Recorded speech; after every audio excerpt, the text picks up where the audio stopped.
ചില പാട്ടുകളുടെ ഈരടികൾ കേൾക്കുമ്പോൾ ചില പാരടികൾ ഇതിനേക്കാൾ മനോഹരമായി കേട്ടിരുന്നെങ്കിൽ എന്ന് നമ്മൾ ആഗ്രഹിക്കും. ചില പാട്ടുകൾ കേൾക്കുമ്പോൾ അയ്യോ പാരടി അടിപൊളിയാണ് എന്ന് നമ്മൾ തോന്നും. അപ്പൊ ഇത് ആക്ഷൻ സോങ് അല്ല, പക്ഷെ ഇതിനകത്തൊരു കഥ പറഞ്ഞു പോകുന്നത് ഒരു വീട്ടിൽ മദ്യപിച്ചിട്ട് വെള്ളമടിച്ചിട്ട് ഭാര്യയും ഭർത്താവും തമ്മിലുള്ള ഒരു പ്രശ്നമാണ്. നീ മനസ്സിലാരെ കുറിച്ചും ചിന്തിക്കുന്നില്ല. ഇല്ല, എന്നെ കുറിച്ചല്ല, ആരുമില്ല. പക്ഷെ ഈ പാട്ട് കേൾക്കുമ്പോൾ നമുക്ക് കുറെ സങ്കല്പങ്ങൾ കാര്യം. ഇത് എഴുതിയിരിക്കുന്നത് കൊച്ചിൻ മിമിക്കയാണ്. മിമിക്കയുടെ വരികൾ എന്ന് പറഞ്ഞാൽ അടിപൊളിയാണ്. ഇപ്പൊ നമ്മളൊക്കെ ഇടയ്ക്ക് ടെൻഷൻ മാറാൻ വേണ്ടി കേൾക്കുന്ന ഒരു പാട്ട് കൂടിയാണ്.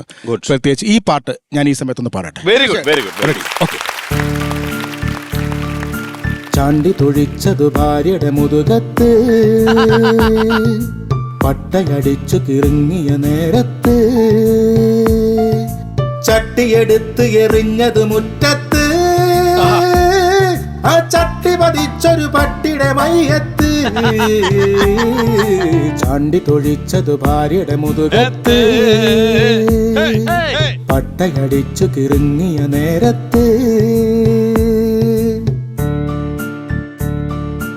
ചെത്ത് കഴിഞ്ഞു വരുന്ന വഴിക്ക് കള്ളു കൊടുത്തത് ചെല്ലപ്പൻ. ഇത് ചെല്ലപ്പൻ, കള്ളു ചെല്ലപ്പൻ.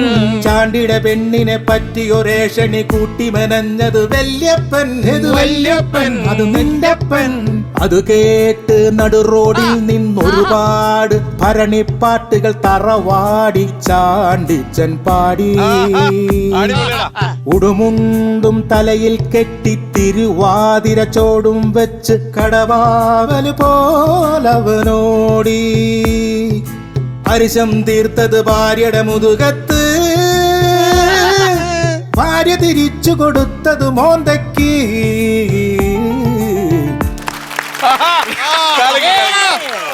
ചാണ്ടിയുടെ തൊഴി ഏറ്റിരിക്കുന്നു. ഇതുവരത്തെ അവസ്ഥയിൽ നമ്മളാണ് സ്കോർ ചെയ്തേക്കുന്നത്. നെക്സ്റ്റ് പ്രചോദനം നന്നായിരുന്നു. അല്ല, ഞാനൊരു കാര്യം പറയട്ടെ. ഈ ഒരു ഇത്രയും കേട്ട പാട്ടുകൾ വെച്ചൊരു അഭിപ്രായം നമ്മുടെ തെസ്നിത്ത ഒരു അഭിപ്രായം ഇതുവരെ പറഞ്ഞിട്ടില്ല. തെസ്നിത്ത എന്താ പറയാനുള്ളത്? രണ്ടുപേരും കട്ടക്കിയാണ് നിൽക്കുന്നത്. എന്നാലും ആരുടെ ഭാഗത്താണ് നന്നായിട്ട് പെർഫോം ചെയ്തിട്ടുള്ളത്? അത് പറയാൻ പറ്റില്ല, കാരണം രണ്ട് ഭാഗത്തും പുലികളാണ് ഇരിക്കുന്നത്. പുലികളാണ്. ഓക്കെ, നമ്മളെ ചേച്ചി പാട്ടിനെ കുറിച്ച് സത്യമാണ്, എല്ലാവരും പാട്ടുകാരാണ്. പക്ഷെ ദേവി ചേച്ചി, മാർട്ടിൻ ചേട്ടന്റെ ഡാൻസിനെ കുറിച്ച് എന്തെങ്കിലും പറയാൻ പറ്റത്തില്ലേ?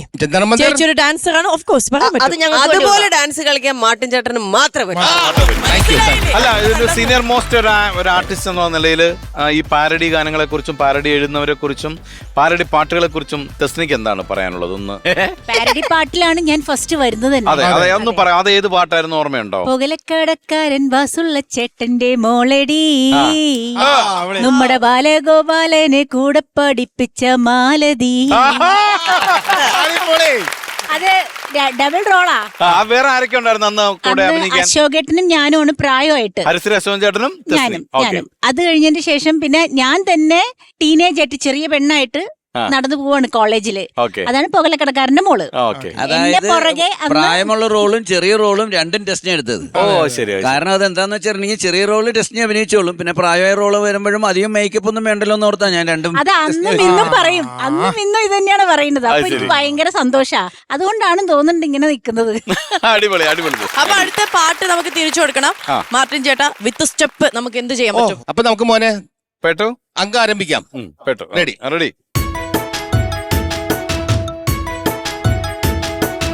ഒന്നാം തീയതി ഹർത്താല്, രണ്ടാം തീയതി ബസ് സമരം,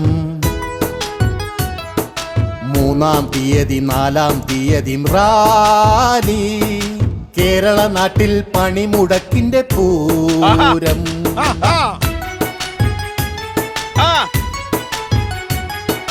മറ്റുള്ള സ്റ്റേറ്റുകാർ ജോലിയെടുക്കുമ്പോൾ നമ്മുടെ നാട്ടുകാർ കൊടികൾ പിടിക്കും. മറ്റുള്ള നാട്ടുകാർ വിത്തു വിതയ്ക്കുമ്പോൾ നമ്മുടെ ആളുകൾ വെട്ടി നിരത്തും. മലയാളി മാറിയിട്ട് ബംഗാളി വാഴുന്ന ദൈവത്തിന്റെ സ്വന്തം നാട്, പണ്ട് മാവേലി വാണൊരു നാട്.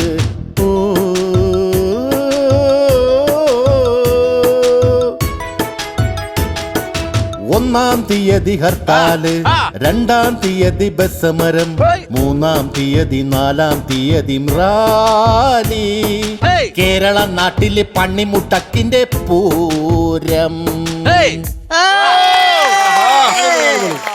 ഞങ്ങള് മുൻതൂക്കം കൂടി, ഇതോടുകൂടി തീരും മുൻതൂക്കം. അതായത് കല്യാണം എന്ന് പറയുമ്പോൾ നമുക്കൊക്കെ ഒന്ന് കെട്ടി മടുത്തിരിക്കുകയാണ്. പക്ഷെ എത്ര കെട്ടിയിട്ട് മടുക്കാത്ത ഒരാളെ കുറിച്ചാണ് ഈ പാട്ട്. കല്യാണം കഴിക്കുമ്പോൾ ഒരു ദോഷം തീരുന്ന വെച്ച് പിന്നെ കെട്ടിക്കൊണ്ടിരിക്കുക. പക്ഷെ തീരുന്ന ദോഷം സന്തോഷം മാത്രമേ ഉള്ളൂ. അപ്പൊ അതുകൊണ്ട് അന്ത്രുക്കാക്ക 9 കെട്ടിയ കഥയാണ്. ഓക്കെ, അടിപൊളി.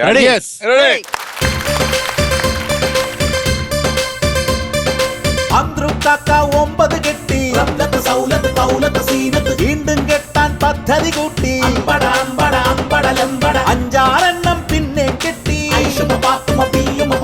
പട്ടാമ്പിന്നൊരു തട്ടും കിട്ടി മുട്ടിന് പതകിന് പൂവാലനാം അന്ത്രുക്കാനെ പിടികൂടാൻ ചിലർ ചട്ടം കെട്ടി ചാലക്കുടി വെച്ച് ആളെ പിടികൂടി പൊക്കിയെടുത്തു മരത്തി കെട്ടി പാണ്ടിപ്പട പോലെ ആളുകളും കൂടി ചാമ്പി അന്ത്രുക്കായെ ഇഞ്ചപ്പദമാക്കി അന്ത്രുക്കാക്ക 9 കെട്ടി വീണ്ടും കെട്ടാൻ പദ്ധതി കൂട്ടി.